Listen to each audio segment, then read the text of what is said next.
صباح الخير، صباح النور، إن شاء الله نهاركم مزيان وأسعد الأيام. اليوم باش نقدم لكم وصفة تقليدية زمنية لجزيرة قرقنا اللي هي البشكوطو.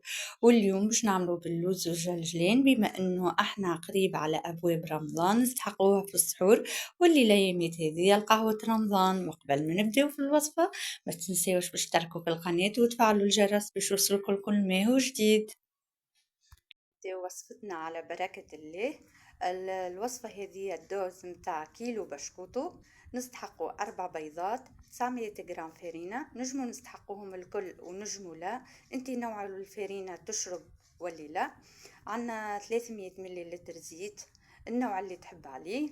عنا 100 جرام نشا، 300 جرام سكر، انا عملت 250 كل واحد ولا حلاوة اللي يحب عليها. 16 جرام سكر فاني، 20 جرام خميرة الحلويات، وزيادة ما ننساوش مغرفة الأكل قشور الليم، ومعهم 150 جرام فاكهة. أنا قسمتها اليوم ما بين 100 جرام لوز أحمر معرج شوية ومرحي، وما بين 50 جرام جلجلين معرجين شوية ومرحيين. والجلجلين راهو تجم تحطو كعب صحيح من غير ما ترحي، تجم تعمل بالفاكهة وتجم لا، انت وليك الاختيار. طريقة نصبو العظم، باش نصبو مع السكر،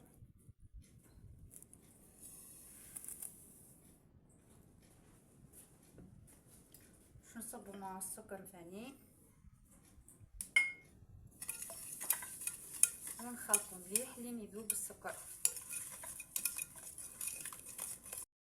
وتوا نزيدو الزيت،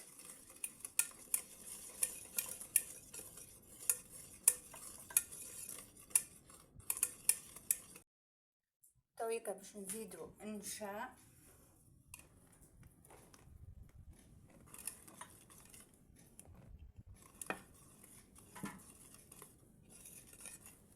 وما نساوش لخميرة الحلويات،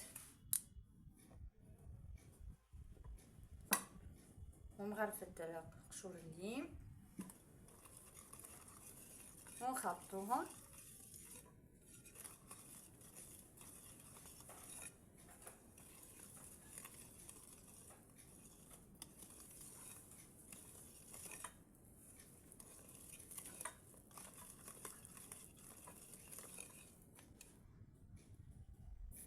تويكا باش نزيدو الفرينة، كما قلت لكم نجمو نستحقوها 900 جرام كاملة، ونجمو باش نستحقو الاقل من 900. احنا والفرينة، احنا نوع الفرينة اذا تشرب ولا لا، خاطر الفرينة تختلف من نوع النوع.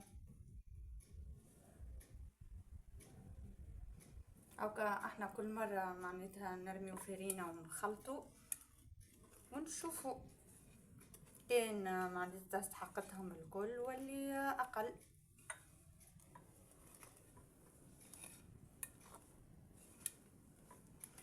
ونقعد هكا كل مرة نزيد فرينة لين نتحصل على عجنة، معناتها على عجنة متماسكة.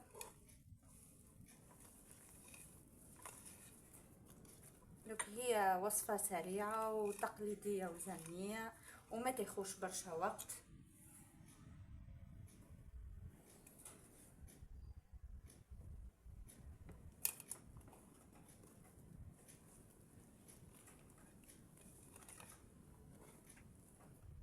وتويكا باش نزيد الفاكهة،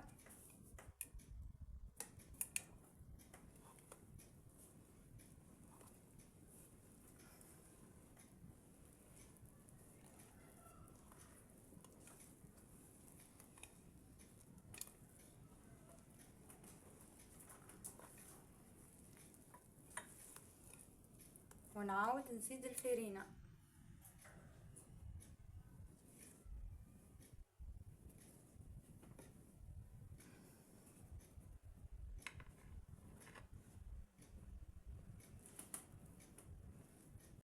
عجنة البسكوت حضرت وما تحلى كان في الماكينة الزمنية التقليدية.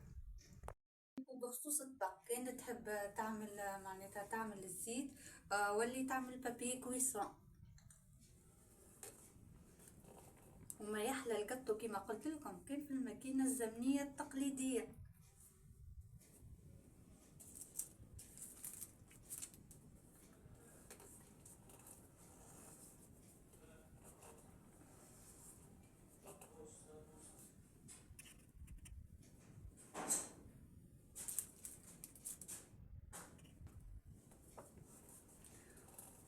الوقت هذايا الفور قاعد يسخن.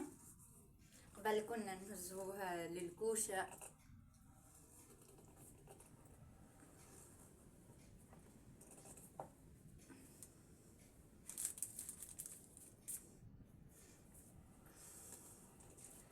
تويكا باش نعملو كعبة كعك.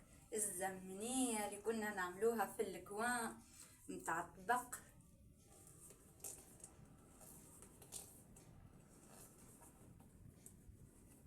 الكعك الزمني اللي كنا نرميوها في الكوان متاع الطبق.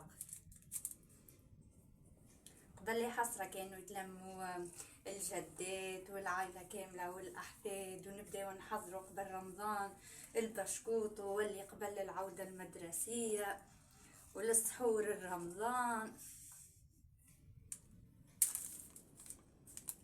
كانت تتوزع الصحان للجيران.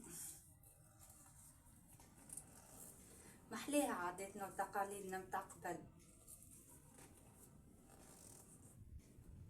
توي كنكملو هكا الكل بنفس الطريقة. بقل الفور والبشكوت متاعنا حضر، ما نحكي لكم مش على الريحة والبنة. ان شاء الله الوصفة عجبتكم، وهي عاداتنا وتقاليدنا في الاخر تقعد حاجة مزيانة. ما تنساوش باش تشتركوا في القناة وتفعلوا الجرس باش يوصلكم كل جديد، كون في مواكبات المعارض واللي في وصفات الحلو واللي المالح. وتوا ما بقالي كي نقولكم بسلامة، ونتلقاو في فيديو جديد.